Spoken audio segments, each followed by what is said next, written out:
Chapter 1 The Cursed Voyage. In the year of our Lord 1641, the Dutch East India Company was at the zenith of its power, dispatching its mighty vessels to the farthest reaches of the known world. Among these leviathans of the sea was the Vliegende Hollander, or the Flying Dutchman, as the English sailors would come to call her. She was a galleon of unparalleled beauty, her sails as white as the clouds that crowned the heavens, her hull as sturdy as the ancient oaks of the forests of Gelderland. The Dutchman was captained by Hendrik van der Decken, a man whose reputation for both his navigational prowess and his tempestuous nature preceded him in every port. It was said that Van der Decken had been born during a maelstrom, and that the sea ran in his veins instead of blood. His crew, a motley assembly of seasoned mariners and young buccaneers, held a mix of respect and fear for their captain, whose orders were as unyielding as the iron anchors that steadied their vessel. On a fateful day in late October, the Flying Dutchman set sail from Amsterdam, her cargo holds brimming with silks, spices, and the dreams of avaricious merchants. The destination was the bountiful shores of the East Indies, a journey fraught with peril even for the most experienced of sailors. But Van der Decken was undeterred. He had made the voyage countless times and scoffed at the whispers of trepidation that echoed through the docks. The first weeks at sea were uneventful, the Dutchman cutting through the waves like a knife through butter, her crew working in harmonious rhythm. But as they approached the Cape of Good Hope, the southern tip of Africa known to mariners as the Cape of Storms, the skies began to darken, and the winds whispered omens of misfortune. Van der Decken, ever the gambler, chose to press on, dismissing the advice of his first mate, who urged caution. The captain's pride would not allow him to yield to the whims of nature, and he ordered the crew to press forward, directly into the heart of the gathering tempest.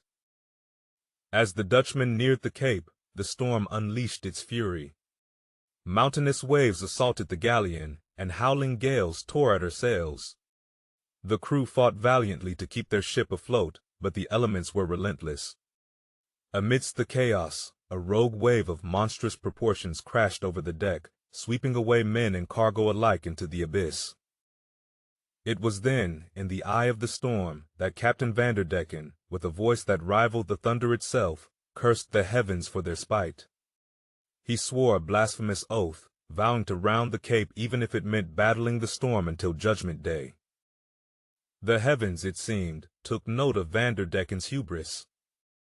A silence fell upon the sea, an eerie calm that chilled the bones of the surviving crew. When the mists cleared, the Flying Dutchman was nowhere to be seen. Some say she was swallowed by the waves, others that she was struck down by divine wrath. But the tale did not end there. Whispers spread from port to port of a ghostly ship, her sails tattered and glowing with an otherworldly light, forever battling the storm, unable to make port, her captain and crew condemned to sail the oceans for eternity. The Flying Dutchman had become a legend, a spectral vessel doomed to haunt the seas as a warning to those who would defy the forces of nature and the divine. Thus began the Cursed Voyage of the Flying Dutchman, a mystery that would captivate the world for centuries to come. Echoes through time. Centuries passed, and the legend of the Flying Dutchman grew with each retelling, a spectral reminder of man's hubris and the unforgiving nature of the sea.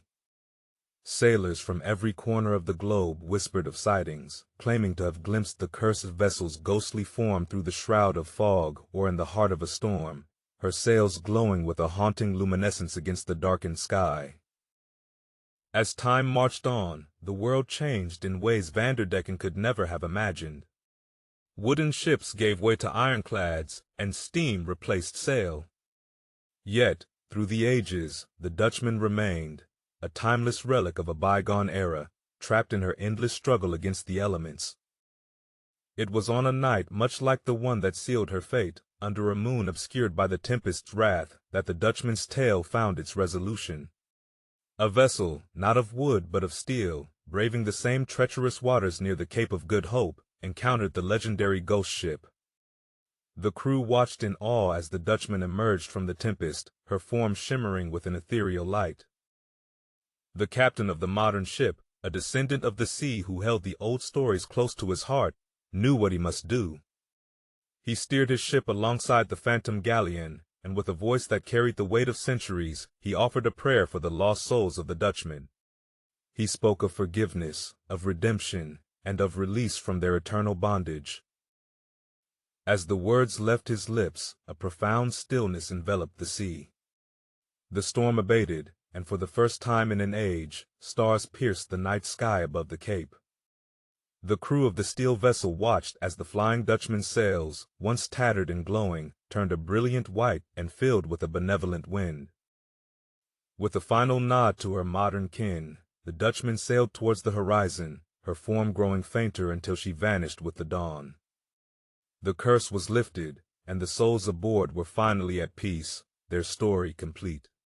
The sea, once their eternal prison, had become their final resting place, and the legend of the Flying Dutchman, a tale of warning and woe, echoed through time as a testament to the power of hope and redemption.